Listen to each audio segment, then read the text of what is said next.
ತಂದಾನೇ ನನಿತಾನ.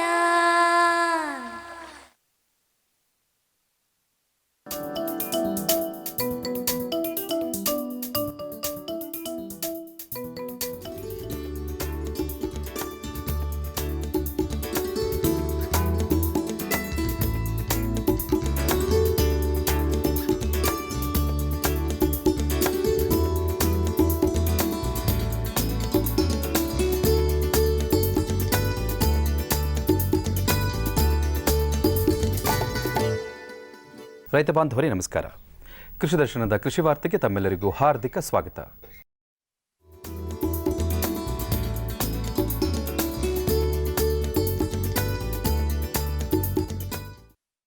ರೈತ ಬಾಂಧವರೇ ದಯವಿಟ್ಟು ಗಮನಿಸಿ, 2016-17ನೇ ಸಾಲಿನ ಮುಂಗಾರು ಹಂಗಾಮಿನಲ್ಲಿ ಕರ್ನಾಟಕ ರೈತ ಸುರಕ್ಷಾ ಪ್ರಧಾನಮಂತ್ರಿ ಫಸಲ್ ಬಿಮಾ ಯೋಜನೆಯಡಿ ರಾಜ್ಯದ ಎಲ್ಲ ಜಿಲ್ಲೆಗಳ ಎಲ್ಲ ವರ್ಗದ ರೈತರಿಗೆ ವಿಮಾ ಕಂತು ಕಟ್ಟಿ ಯೋಜನೆಯಲ್ಲಿ ಪಾಲ್ಗೊಳ್ಳುವ ಕೊನೆಯ ದಿನಾಂಕವನ್ನು ಈ ತಿಂಗಳ 10ನೇ ತಾರೀಕಿನವರೆಗೂ ವಿಸ್ತರಿಸಲಾಗಿದೆ. ಯಾರ್ಯಾರು ನೋಂದಣಿ ಮಾಡಿಕೊಂಡಿರೋದಿಲ್ವೋ ಅವರೆಲ್ಲ ಈ ಬೆಳೆ ವಿಮೆ ಯೋಜನೆಯಡಿ ನೋಂದಣಿ ಮಾಡ್ಕೊಳ್ಬೇಕು ಅಂತ ನಾನು ಕೇಳ್ಕೊಳ್ತೀನಿ. ನೋಂದಣಿ ಮಾಡ್ಕೊಳ್ಳೋಕ್ಕೆ ತಾವು ಹತ್ತಿರದ ಬ್ಯಾಂಕ್ಗಳನ್ನು ಸಂಪರ್ಕ ಮಾಡಿ ಅಲ್ಲಿ ತಾವು ಒಂದು ಸೇವಾ ಬ್ಯಾಂಕ್ ಖಾತೆಯನ್ನು ಹೊಂದಿರಬೇಕು. ಅಂತಹ ಬ್ಯಾಂಕ್ಗಳಲ್ಲಿ ಹೋಗಿ ತಾವು ಜಮೀನು ಇರತಕ್ಕಂಥ ದಾಖಲೆ ಅಂದರೆ ಪಹಣಿ ಅಥವಾ ಖಾತಾ ಪುಸ್ತಕ ಇವನ್ನು ನೀಡಿ ಅಲ್ಲಿ ಒಂದು ಅರ್ಜಿ ನಮೂನೆ ಸಿಗುತ್ತೆ, ಅದನ್ನು ನೀವು ಭರ್ತಿ ಮಾಡಿ ಮತ್ತು ಪ್ರೀಮಿಯಮ್ ಅಮೌಂಟ್ ಏನಿದೆ ಅದನ್ನು ನೀಡಿಬಿಟ್ಟು ನೀವು ಇದಕ್ಕೆ ನೋಂದಾಯಿಸ್ಕೊಳ್ಬೇಕು ಅಂತ ಕೇಳ್ಕೊತೀನಿ. ಈಗ ನಮ್ಮ ಕರ್ನಾಟಕ ರೈತ ಸುರಕ್ಷಾ ಪ್ರಧಾನಮಂತ್ರಿ ಫಸಲ್ ಬಿಮಾ ಯೋಜನೆಯಲ್ಲಿ ಪ್ರೀಮಿಯಮ್ ನೀವು ಏನು ಕಂತು ಕಟ್ಟಬೇಕು, ರೈತರ ಪ್ರೀಮಿಯಮ್ ಏನಿದೆ ಅದು ತುಂಬ ಕಡಿಮೆ ಇದೆ.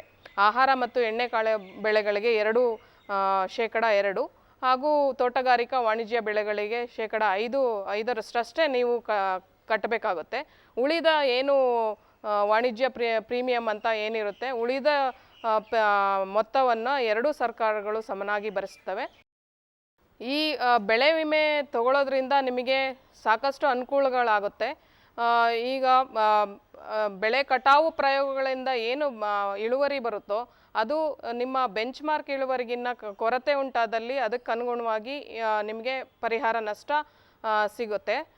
ಹಾಗೂ ಈಗ ಬೆಳೆ ಮಧ್ಯದಲ್ಲಿ ಏನಾದರೂ ಆಲಿಕಲ್ಲು ಮಳೆ ಅಥವಾ ಬೆಳೆ ಮುಳುಗಡೆ ಮತ್ತು ಲ್ಯಾಂಡ್ ಸ್ಲೈಡ್ ಅಂತ ಹೇಳ್ತೀವಿ, ಭೂಕುಸಿತ, ಇದರಿಂದ ನಿಮಗೆ ಹಾನಿ ಸಂಭವಿಸಿದರೆ ಇದನ್ನು ವೈಯಕ್ತಿಕವಾಗಿ ನಿರ್ಧಾರ ಮಾಡಿ ಬೆಳೆ ವಿಮೆ ನಷ್ಟ ಪರಿಹಾರವನ್ನು ಕೊಡ್ತಕ್ಕಂಥ ಒಂದು ಸೌಲಭ್ಯ ಇದೆ.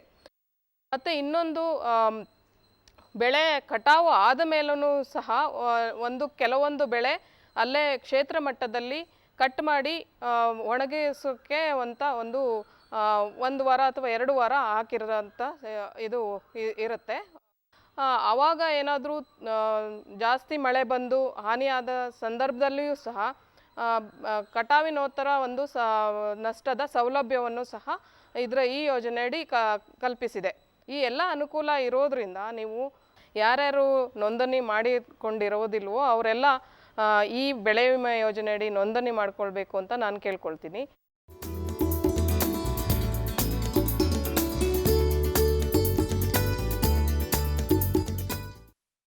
ಕನಕಪುರ ತಾಲೂಕು ಹೊಸದೊಡ್ಡಿ ಗ್ರಾಮದ ಪ್ರಗತಿಪರ ಕೃಷಿಕರಾದ HK ತಮ್ಮೇಗೌಡ ಅವರು ಕಳೆದ 30 ವರ್ಷಗಳಿಂದ ಕುರಿ ಹಾಗೂ ಮೇಕೆ ಸಾಕಣೆಯನ್ನು ಕೈಗೊಂಡಿದ್ದಾರೆ. ತಮ್ಮ ಮನೆಗೆ ಬೇಕಾಗುವ ದವಸ ಧಾನ್ಯಗಳನ್ನು ಬೆಳೆದುಕೊಳ್ಳುವ ಅವರು ಕುರಿ ಮೇಕೆಗಳಿಗೆ ಬೇಕಾಗುವ ವಿವಿಧ ರೀತಿಯ ಮೇವನ್ನು ತಾವೇ ಬೆಳೆದುಕೊಳ್ಳುತ್ತಾರೆ. ಹಸು ಹಾಗೂ ಕೋಳಿ ಸಾಕಣೆಯನ್ನು ಸಹ ಕೈಗೊಂಡಿದ್ದು, ಹೀಗೆ ಸಮಗ್ರ ಕೃಷಿ ಕೈಗೊಳ್ಳುವುದು ರೈತರಿಗೆ ಹೆಚ್ಚು ಲಾಭಕರ ಎನ್ನುತ್ತಾರೆ HK ತಮ್ಮೇಗೌಡ ಅವರು. ತೊಗರಿ, ರಾಗಿ ಮತ್ತು ಬೇರೆ ಬೇರೆ ಇವುಗಳನ್ನ ಬೆಳ್ಕೊಳ್ತಾ ಇದ್ವಿ. ವರ್ಷಕ್ಕೆ ನಮಗೆ ಜೀವನಕ್ಕೆ ಉಪಯೋಗ ಆಗುವಷ್ಟು ಬೆಳ್ಕೊತಾ ಇದ್ದೀವಿ. ಮತ್ತು ಮಾವು, ಸ್ವಲ್ಪ ತೆಂಗು ಕೂಡ ಇದೆ. ಬೇರೆ ಬೇರೆ ತಳಿ ಮರಗಳು ಇದೆ. ಅರಳಿ, ಆಲ, ಬಸ್ರಿ ಮರ ಅಂತೇಳಿ ಇವಕ್ಕೆ ಸೊಪ್ಪಿಗೋಸ್ಕರ ಹಾಕ್ಕೊಂಡಿದ್ದೀವಿ. ಮತ್ತು ಸುಬಾಬಲ್ಲು, ಇನ್ನೂ ಹಲವಾರು ಗಿಡಗಳನ್ನ ಹಾಕ್ಕೊಂಡಿದ್ದೀವಿ. ಕುರಿ 2 ವರ್ಷಕ್ಕೆ 3 ಬ್ರೀಡು, ಆಡು 2 ವರ್ಷಕ್ಕೆ 3 ಬ್ರೀಡು. ಆಡು ಕುರಿ ಒಂಥರ ATM ಇದ್ದಂಗೆ. ಕುರಿ ಸಾಕಿ ಕುಪೇಂದ್ರರಾಗಿ, ಆಡು ಸಾಕಿ ಶ್ರೀಮಂತರಾಗಿ, ಕೋಳಿ ಸಾಕಿ ಕೋಟಾಧೀಶ್ವರರಾಗಿ ಎನ್ನುವ ಗಾದೆ ಇದೆ. ಆ ಥರದಲ್ಲಿದೆ. ಮತ್ತು ನಮಗೆ ಇನ್ನೊಂದು ಏನಂದರೆ ವಿಶೇಷವಾಗಿ ಜಾವಿಗೆ ಕೋಳಿಗಳು ಸಾಕಿದ್ದೀವಿ, ಮತ್ತು ಎಚ್ ಎಫ್ ಹಸುಗಳು ಕೂಡ ಇದೆ. ಈ ಥರ ಎಲ್ಲ ನಾವು ಸಮಗ್ರ ಕೃಷಿಲಿ ಮಾಡ್ಕೊಂಡು ಬರ್ತಾಯಿದ್ದೀವಿ. ಒಂದು ಟಗರು 85ರಿಂದ 100-120 ಕೆ ಜಿವರೆಗೂ ಬರ್ತದೆ. ಕುರಿ 65ರಿಂದ 70 ಕೆ ಜಿ ಬರ್ತದೆ. ಕೆಲವರು ಮಾರ್ಕೆಟ್ನಲ್ಲಿ ಮಾರ್ಕೆಟ್ ಬೆಲೆ ಇಲ್ಲ ಅಂತ ಹೇಳ್ತಾರೆ. ಇಲ್ಲ ಅದು ಬಕ್ರಿ ಹಬ್ಬಗಳಲ್ಲಿ ಭಾಳಷ್ಟು ಬೇಡಿಕೆ ಇದೆ. ಮಾರ್ಕೆಟಿಂಗ್ ಇದೆ. ನಾವು ಸಾಕಷ್ಟು ಮರಿಗಳನ್ನ ಬೇರೆ ಬೇರೆ ಜಿಲ್ಲೆಗಳಿಗೆಲ್ಲ ಕೊಡ್ತಾಯಿದ್ದೀವಿ.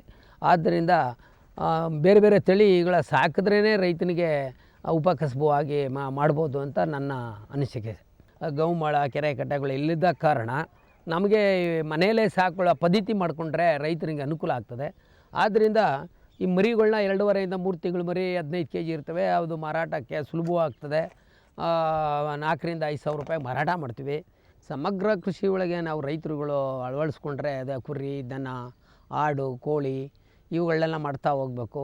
ಮತ್ತು ನಮ್ಮ ಇರ್ತಕ್ಕಂಥ ಬದ್ದುಗಳಲ್ಲಿ ಅರಳಿ, ಬಸರಿ, ಆಲ ಹಾಕ್ಕೋಬೇಕು. ಇವುಗಳನ್ನೆಲ್ಲ ಹಾಕ್ಕೊಂಡ್ರೆ ಸಮಗ್ರ ಕೃಷಿಲಿ ರೈತ ಸಿಟಿಗೆ ಹೋಗೋದನ್ನ ತಪ್ಪಬೋದು.